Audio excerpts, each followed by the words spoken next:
I'm excited to be here. You excited to be here today? Let's go. How about you look at a neighbor and say, I'm so happy you're here. How about you tell the other neighbor your second choice and tell them I'm happy you're here too. Oh, man. My name is Hector, and me and my wife, Bria, are from Colorado Springs, Colorado, and we're just super excited to be here today and just kind of borrow your weather for a little bit. It's a little cold in Colorado, but we love it. It's a great time. And can I just tell you, I grew up in a pastor's home, which actually means I've heard a lot of sermons in my time, a lot of sermons in my time. And I've been in church for a very long time. And there was something that my dad always instilled in me that I really care about is giving honor where honor is due. Can I tell you that when it comes to pastoring and ministry, it's a big thing. It's a big weight. And the team here is incredible. This team that we've been able to hang out with all weekend is incredible. And Pastor Brad, where's he at? There he is. You are a man that literally practices what he preaches and really lives what he believes. And so can I just tell you that is incredible to see, and that's really called authenticity and being genuine, and that is incredible. So can we just give it up for Pastor Brad and Karen? Awesome. He's also a beast, I found out. He dives. He used to surf, martial arts, like everything that, like, I'm not. It's great. I'm not super athletic. It's not something that I was gifted with. Actually, part of it's my stature. I'm pretty short, all right? We got any short people in the room? Any short people? Let's go. That's awesome. Yeah, no, I've been short for a long time. I'm pretty comfortable with it. Don't worry about it. But yeah, no, I didn't really grow up with a lot of athleticism. And I remember one time specifically, actually, there was a kid. So I used to work with teenagers, and we took a group of about 80 teenagers to a camp one time. And yeah, so I got no sleep for like 4 days. And if you know teenagers or you have teenagers, you kind of know what I'm talking about when I say they're so fun. Really, really fun. But they also will tell you anything going on in their mind. Okay, so anything that's going on up in there, they're just going to tell you. They're going to tell you what they really think about you. And so I remember distinctly one time, there was a group of boys. So my job was that I would check every room and make sure that all the boys were in their rooms for curfew. So I would leave this one room at the very end. And so when I was leaving this room for the end, it's because they had a nightly tradition. They called it bathroom time. Now, let me explain. These were a bunch of high school boys, and they would all sit in the countertops of these large bathrooms and just talk about deep stuff. They would talk about whatever deep thought was going on in their mind. And so I would just sit there and listen to them and just listen. What are teenagers thinking about these days? And one day, I remember this kid, Jed. He was talking to his friends, and he looks at me as I'm just standing there. And I need to remind you, like, this is a freshman boy, okay? Freshman, very young. And he's thinking, yeah, Hector, there's literally no girls to date, man. And I was like, well, you're a freshman in high school. It's okay. But he's saying, there's no girls to date. I'm like, dude, there's like 80 students in our group that meet weekly. Half of them are girls. Go talk to one. And go be nice to one, maybe. And he was like, I can't. They're all tall.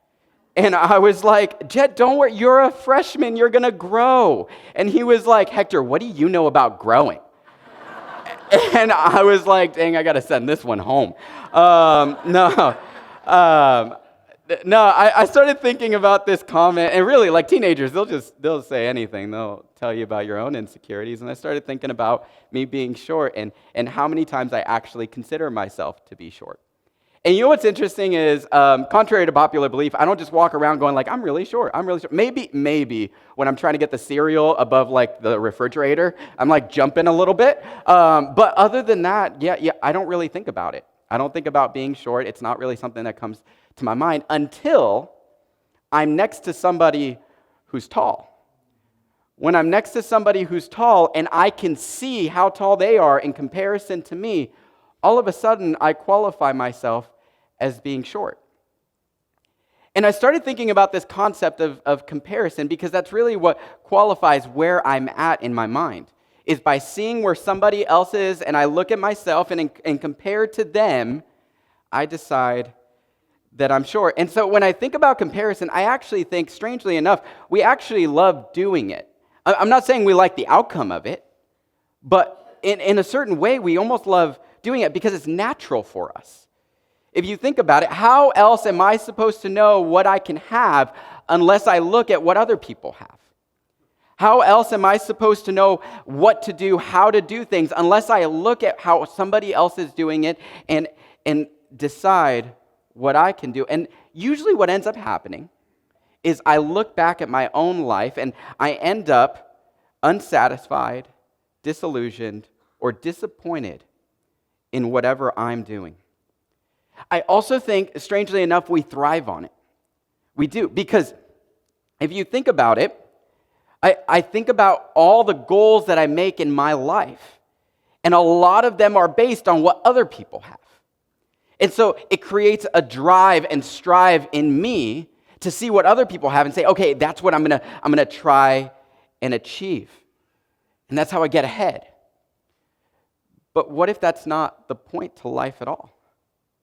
I mean, think about it. From a very young age, we're taught the principle of hard work. And this is a good thing. Like, it is a good thing. It's how we make financially wise decisions. It's how we get good work ethic. It's how we do a lot in life. But it seems to be the approach we take to everything in life. So what usually happens is this cycle of I work really, really hard, and then I love what I get out of working really, really hard. But then, wait, that's what they have? Well, now I just got to work harder because I deserve that or I want that, and then I work harder, and then I get what I wanted, and then I look at what they have now, and now I want more. You get in this cycle that just keeps turning, and at some point we've got to ask ourselves, will we ever really be satisfied? I mean, I'd like to submit to you today that maybe this idea of comparison might be killing you. And that might sound like an exaggeration at first, but I actually believe that it's true because I believe that comparison is killing different parts of your life slowly. And I want to give you 3 ways in which this might be true for your own life. And I want to give you one tried and true method that I believe will help combat it. So first, let's talk about what comparison might be doing to you. In ancient scripture, we're told this story by Jesus. Now, this isn't a true story that he's talking about. Instead, it's an illustration that he's communicating in order to communicate fully a principle. And the principle is actually rooted in the main character of this story, and this is the landowner. But I believe that there's some other principles that we can actually pick up from this same story. So let me read this story to you, and we're going to get into it. It says this: "For the kingdom of heaven is like the landowner who went out early in the morning to hire workers for his vineyard. He agreed to pay the normal daily wage and sent them out to work. At 9 o'clock in the morning, he was passing through the marketplace and saw people standing around doing nothing. So he hired them, telling them that he would pay whatever was right at the end of the day. So they went out to work in the vineyard. At noon and again at 3 o'clock, he did the same thing. At 5 o'clock that afternoon, he went in town again and saw more people standing around. He asked them, 'Why haven't you been working today?' They replied, 'Because no one has hired us.' The landowner told them, 'Then go out and join the others in my vineyard.' That evening, he told the foreman to call the workers in and pay them, beginning with the last workers first. When those hired at 5 o'clock were paid, each received a full day's wage. When those hired first came to get their pay, they assumed they would receive more," which makes sense, right? But it says they, too, were paid a day's wage. When they received their pay, they protested to the owner, "Those people worked only 1 hour, and yet you've paid them as much as you've paid us, who have worked all day in the scorching heat." He answered one of them, "Friend, I haven't been unfair. Didn't you agree to work all day for the usual wage? Take your money and go. I want to pay this last worker the same as you. Is it against the law for me to do what I want with my money?" should you be jealous because I am kind to others? So those who are last now will be first then, and those who are first will be last. Now, like I said, the main point of this story is actually to highlight the landowner, but there's something interesting in this passage. It seems to show a contrast between the landowner and the workers. This is to say that Jesus is showing us how we humans naturally react to the life he's calling us to, and showing us a little bit about us and our humanity.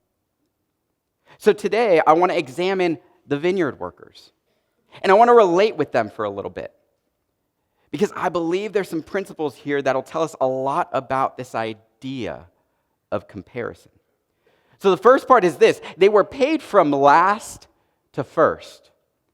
Now, let me be clear about history in this end. This wasn't something that was usual.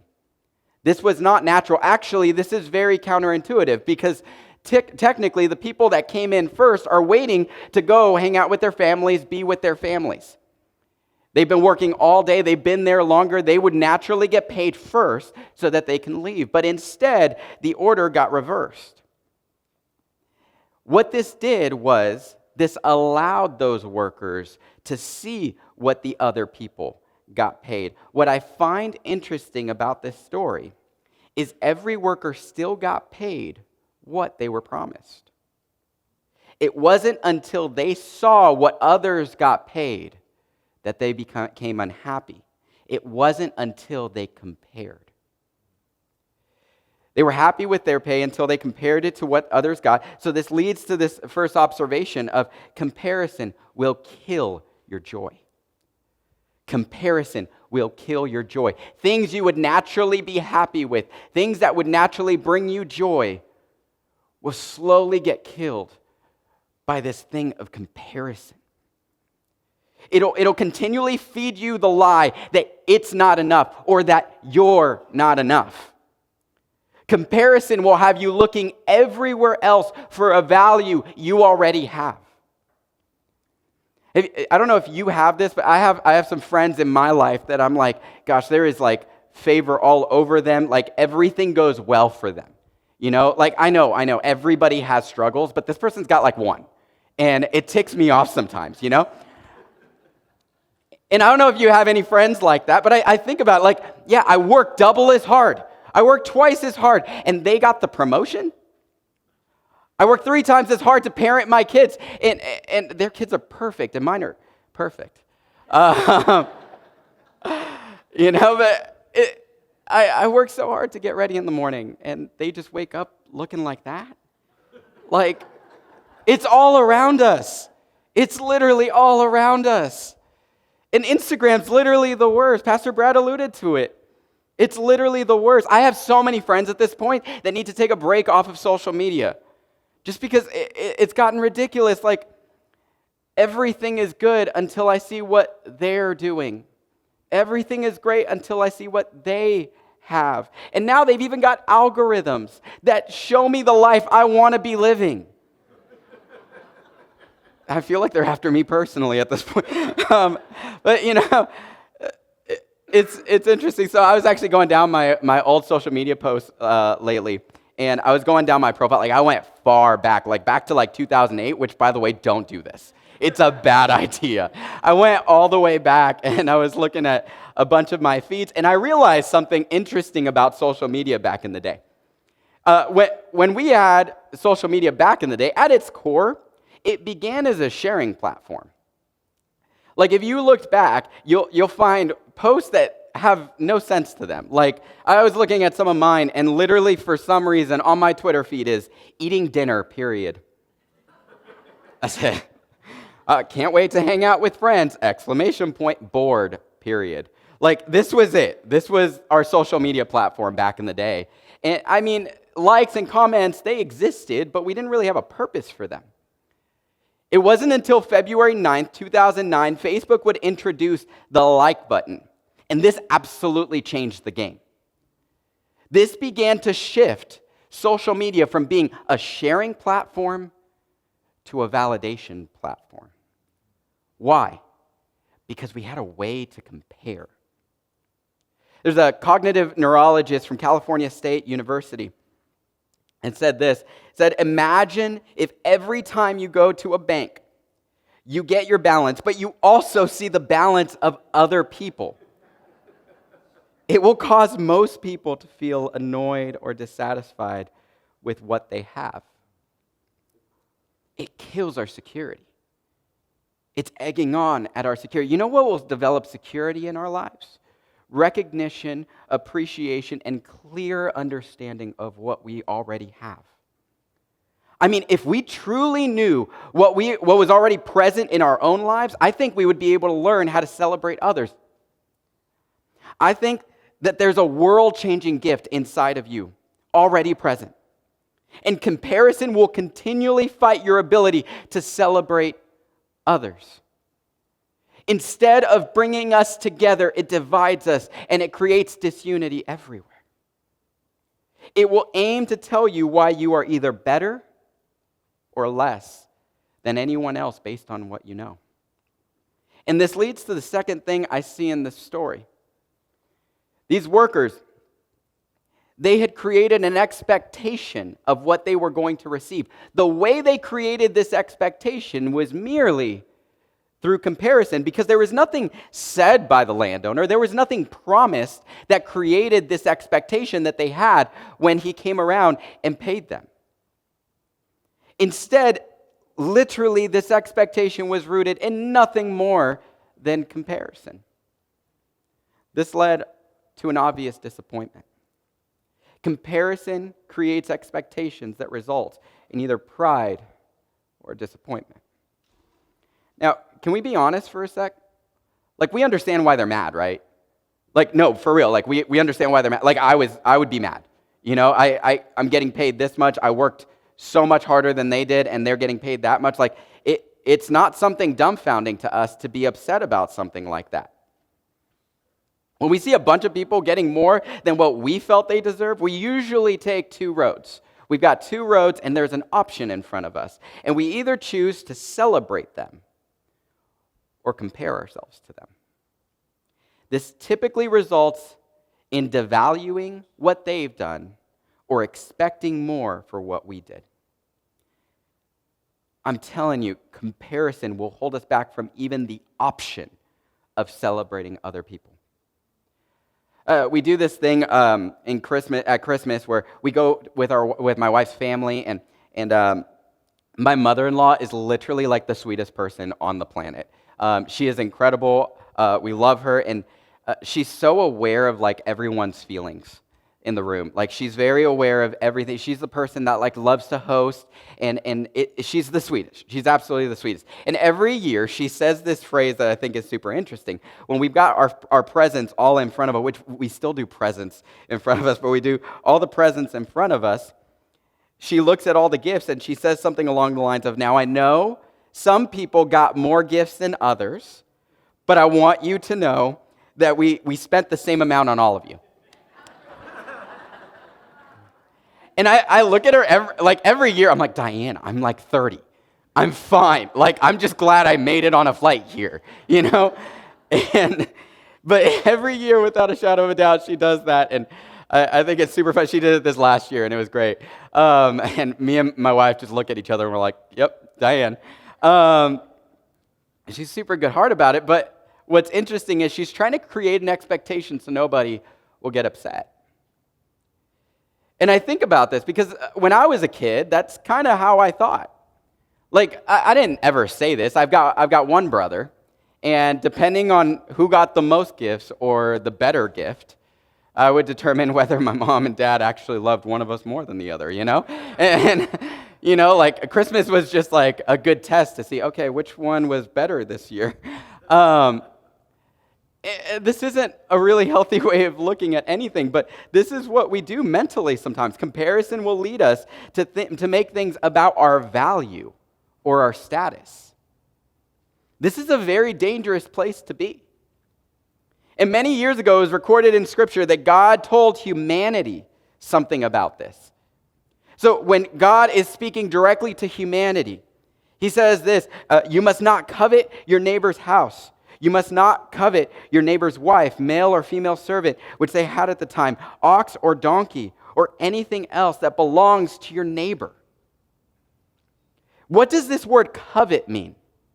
It means to yearn, to possess, or to desire passionately. This command from God would be actually known by the people that are hearing this story from Jesus. So they could see the dangers of comparing what they had with what other people had.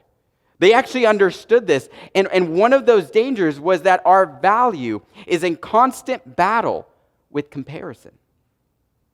We fight this by focusing way more on the value that we already have than focusing on the value anything else can bring. You see, when we allow value, our personal value, to be fused with comparison, we actually begin to see everything differently. It's no longer about our friend's promotion, it's why didn't I get that promotion? It's no longer my friend got that big break, it's why didn't I get that big break? We see the landowner actually address this in the very end of the story. So he says this, he said, "Should you be jealous because I am kind to others?" In another translation, it actually says this, "Are you envious because I am generous?" Comparison will create envy. And envy, when it is allowed to take its root, will distort our perception of situations and ultimately distort our perception of God. I mean, envy will determine whether something is generous or unfair. Envy will lie to us about our friends, about our family, about God. Envy will make us strive for a value that we already have. So I told you, like when I was younger, I would kind of compare me and my brother and the gifts that we would get. And this was very natural anytime that there was gift giving involved. But I had a different experience a few years ago. So I went to India a few years ago, and we went to go help out in an orphanage in India.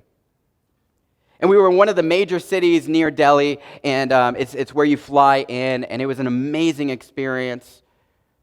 We loved hanging out with the kids at the orphanage, and I met this one kid named Rohan. Now, me and Rohan hung out the entire time. It was like an instant click. Like I felt like I had a little brother for the first time, and so we would hang out the entire time. So we went an entire week helping out at the orphanage, and he was just next to me as we were cooking, as we were doing everything. He was just next to me the entire time. And then finally we get to the end of the week. And all of the people that were in our group wanted to get all the kids gifts. And so we all wanted to get gifts, so we all went to different areas and tried to find our gifts. And at the time I'm in college, I don't really have a lot of money, and so I'm at the marketplace and I see this necklace, and it's a very cheap necklace, but it's what I could afford at the time. And so I buy this necklace. And then I go back to the orphanage, and then I see what everybody else bought, all the kids. And it was like cricket gear, soccer balls, all this stuff. And I'm like, man, I suck. I'm terrible. And so Rohan came up to me, and he's like, hey. And I was like, hey, man. And I gave him this necklace. Now, this is a cheap necklace from the marketplace, but when I gave it to him, he teared up. And he hugged me, and he grabbed me. And he told me that it was actually the first gift he'd ever been given by a friend. And he didn't care what anybody else got. He was just so happy with this necklace that his friend had gotten him. And I don't know about you, but I actually find it really hard to have that kind of attitude lately. To just be grateful, to see something as it is. But I would ask you, between how we typically receive gifts versus how Rohan received a gift, what would you prefer? What would you truly prefer? Because honestly, I've personally struggled with this idea of comparison. And interestingly enough, instead of leading me towards success, I feel like it's actually held me back. Because the satisfaction of life, I don't actually believe is found in chasing more. True happiness seems to come from something completely different, and it's called contentment. This is not to be confused with complacency. Contentment is this: a state of happiness and satisfaction. The problem we face is that contentment will continually compete with comparison. But what do we have to gain from this idea of contentment? Well, in college, I actually had some time in counseling. They offered free counseling. And so there was a point afterward where I stopped asking myself, what do I lack? And instead began asking myself, what do I have? You see, in college, it's really, really easy to see all the opportunities everybody's getting because everybody's just launching. Everyone's launching to their next thing. And you see where everybody came from and what they have and all those things. And it's so easy to feel unsuccessful and unsatisfied with what you have. And so, after some time in counseling, I started looking more specifically at what I had to offer. What opportunities have been given to me? What gifts have been given to me? What things do I get to bring into this world? Could I suggest that you will never find contentment or success looking at anyone else's life, but you could find great contentment appreciating your own? Could I ask you, what opportunities have you been given? What gifts do you already possess? What's in your life currently that you've had to oversee in order to see someone else's life? You see, I believe that God has created you with intrinsic value. He created you with gifts, beauty, and design. So this leads me to conclude that hyper-focusing on what other people have is merely a lack of recognition of what we've already been given.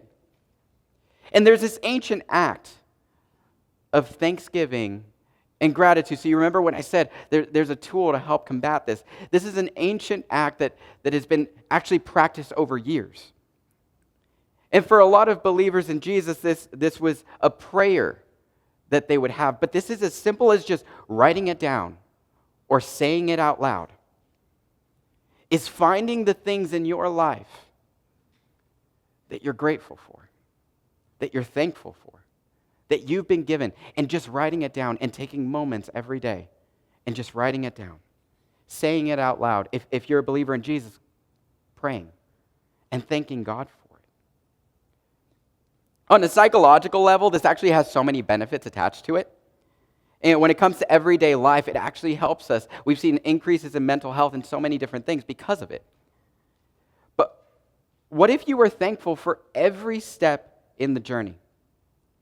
What if you made markers in your life that celebrated how far you have come? Or maybe a different way to look at it, how far God has brought us. I believe we would see change in how we responded to everything in life. You see, I wonder what would happen if an entire community was to adopt this practice. And being content with what we were given and being able to celebrate others because it's no longer about comparison, it's about celebration. And we were keeping record of how far God has brought all of us. I believe that community would be known for it. I believe that's the kind of community that people would bring and say, those people are going to celebrate you. Those people are going to see the value inside of you. Those people are going to call out the value inside of you. And they're going to bring it out of you. I believe it'd be a culture of celebration. Like, how cool would that be, really? To just be known as a place where you just celebrate everyone. It's awesome. And why? Why? Because we know how to celebrate. This is done by being able to celebrate what God has done inside of us, inside of you, inside of me. So could I challenge you with that this week? Maybe taking 5 minutes, maybe taking 10 minutes, and just writing down, God, what am I thankful for in my life? God, what have you already been given? I believe that in that time, you would find tools to change the world around you. I believe that in that time, you could find great value that God has given you, and I believe that it would change everything in the world around you. So can I submit that to you today? Is just that idea of celebrating the wins in your life, celebrating where God has brought you. Can you pray with me? God, thank you for the value that you've already put inside of us, for all the gifts that you've put inside of us. And Lord, I ask for every person in this room, Lord, that your Holy Spirit would be able to reveal things in our lives that are so amazing, so incredible, because you've given them to us. Gifts and talents and everything that we have to give. Lord, I ask that you just reveal that this week, that we be able to celebrate it and be thankful and grateful for it. Thank you so much. In your name we pray. Amen.